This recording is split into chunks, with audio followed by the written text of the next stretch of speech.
What is going on, YouTube people? Today, a little bit of a monthly market update.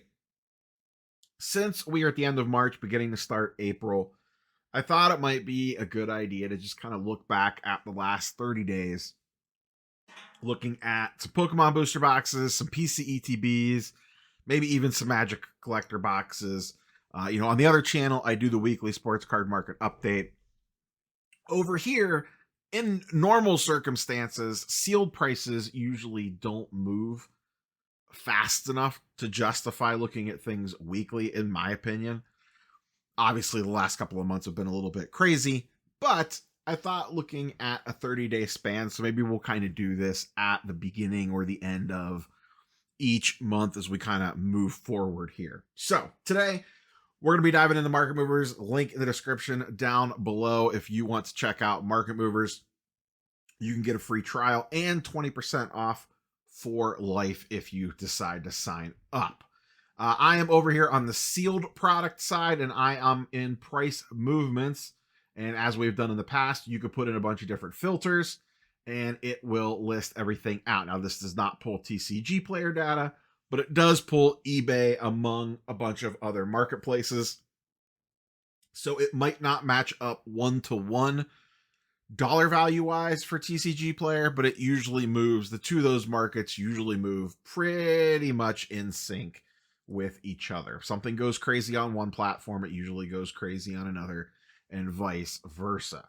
So let's start off with Sword and Shield era booster boxes. Looking at 30 days, Evolving Skies still in first place, but some softening in the market. And that's really kind of one of the major trends that I've seen looking over this 30 days worth of data. Things really appear to have settled down. It feels like we are, I don't want to say back to normal because we're not with new release product, but in regards to older product and the crazy price swings we were seeing December, January, February, and a little bit even into March, that stuff has seemed to have settled down a little bit. When you look at the green going up and the red going down, you're not going to see huge swings for the most part. Like I said, Evolving Skies softening a little bit. You can get them for around 11 or 1200 bucks now if you want a booster box. Sword and Shield base was one of the bigger winners of the month, up 20%, along with Rebel Clash, up quite a decent amount, but a lot of this other stuff has basically stayed flat. Fusion Strike had its big run up, and now it's just been sitting around 400 bucks. Lost Origin had its big run up, and now it's just kind of sitting around $400. Chilling Reign down ever so slightly, but it's been in that $300-ish range for a while now.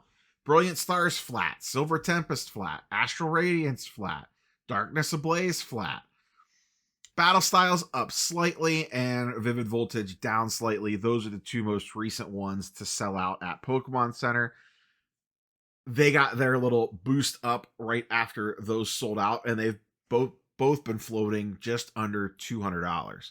So on Sword and Shield era product, just perusing this list, not a ton of price movement. Just basically staying flat to slow little tiny movements upwards. And you know what? That's perfectly okay. This is the way that it is supposed to look. This is how things are supposed to move in a normal market. Now, once again, I know new release stuff is wonky. I'm looking backwards at the older stuff. Let's do the same thing and take a peek at Scarlet and Violet. Most expensive booster box at the moment is Surging Sparks at $250. And once again, over the last 30 days, no real movement. Basically just been sitting right around the $250 mark to $240.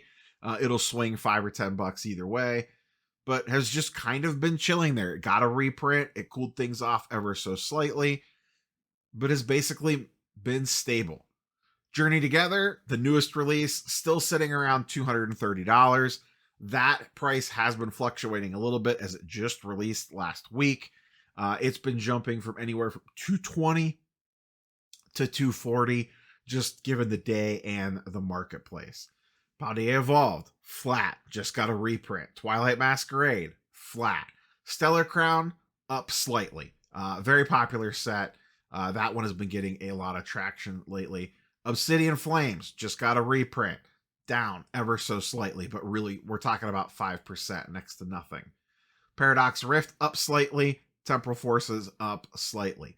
So once again, same thing that we just saw over on Sword and Shield, we're seeing in Scarlet and Violet. Not a ton of price movement one way or the other. Things aren't going to zero and things aren't going to the moon. It really feels like on older sealed wax, we are back. Things had their big crazy time, and now we are in a more what appears to be stable period. Now we'll see what reprints happen and new release product and the whole 9 yards, but you get what I'm going for there. Here, let's look at Pokemon Center specific ETBs. This list is all Scarlet and Violet, and I also threw in Crown Zenith. Most of the Sword and Shield era stuff did not have stamped promos. Crown Zenith has different box art, so it does get a premium, and I believe has an extra pack or two, maybe. But these are, air quote, the gold standard. So how have these been moving over the last 30 days? On the higher end, like the more sought after ones, they are seeing a little bit more green, but once again, not much. 151 is up about $20. That's kind of the biggest chase of them all. $423. Prismatic sitting at $350. Obsidian Flames at $300. Crown Zenith at $265. One of the bigger price movements overall, up about 12%. Then we have Paldea. Then we have Surging. And then down here we get into kind of the rest of the run. We don't have to read through all of them. Journey Together, the newest one out, has the most volatility. Not super surprising. Twilight Masquerade seeing a big bump up there on that one. That was kind of a weird one. It came out, sat for a while, and then they did like a reprint or a second release. I don't know what that was all about, but those were available again about 3 months ago, give or take. And then you see the rest of the sets here. $80 at minimum is what you're looking at, and that one is for the Shrouded Fable one, and that one actually just recently sold out on Pokemon Center a few months ago. But the very top of the market, you have your gold standards in 151, Prismatic, Crown Zenith, and a handful of these other ones here. Surging Sparks up a little bit as well over the last 30, but you're still not seeing huge swings outside of Crown Zenith. And Crown Zenith has been one of the hotter sets on the market right now from a sealed perspective. Let's look at regular ETBs, but on the specialty sets. So the sets that do not have booster boxes. 151, basically sitting at around $200. Hasn't changed that much one way or the other. Prismatic, up ever so slightly in the $130 mark, but it's been floating around that $130 mark for a while now, since the initial rate wave crash prices, and then they've kind of built back up again, and they have really stabilized in that 130 to 140 range. Crown Zenith up 10%. Once again, continues to be a very hot, popular set.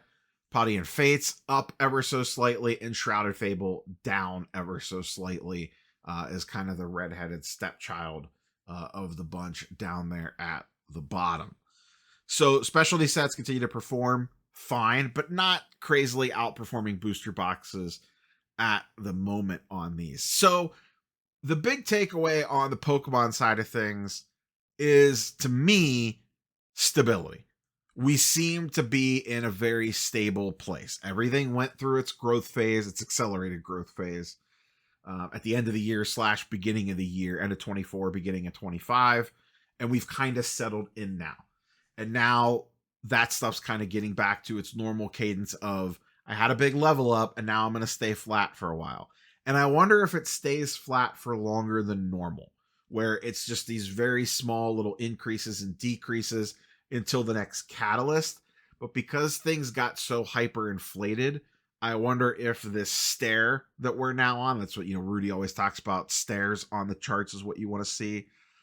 I wonder if this particular stair is a lot deeper, a lot flatter than what it typically is, because of the hyperinflation that we had in sealed across the board. I don't really know. Something else could happen in the near future that causes another catalyst for box prices to go crazy, or they could just sit here for a while, or the real world could come in and say, hey, guess what? Everything's expensive. The economy sucks. Everyone's losing their job, and the market crashes on this stuff. Just remember, these things cannot stay hot forever.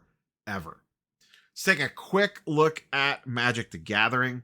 I just want to focus strictly on collector booster boxes. Here I have them all ranked. The only one that's missing is the Lord of the Rings holiday special one. That one is still sitting at about $1,500. For some reason, I didn't pull in this. I reached out to Market Movers. They're going to get that added in. Fallout up at the top, right around 900. Right underneath that, you have Tales of Middle-earth, Lord of the Rings. That one has been seeing some pretty decent growth, but sitting at around that seven. I've seen it some even get upwards of 800 on occasion. Commander Legends. One of the bigger movers is Foundations and Bloomburrow are both up a decent chunk. I know Rudy did a video today on Wilds of Eldraine, beginning to take off quite a bit. I have a couple Foundations boxes. Those things I just think were ultra short printed, and there's just not a lot of them out there.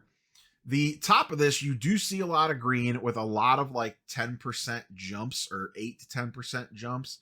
And even down in this next section, you see similar things, 10%, 12%, 13%, 38% on Phyrexia All Obi-Wan, 28% on Assassin's Creed, 10% on Zendikar, 20% on Baldur's Gate. Baldur's Gate, another one that has been really getting crazy lately. A lot of that from the new Tarkir set coming out with a bunch of dragons in it.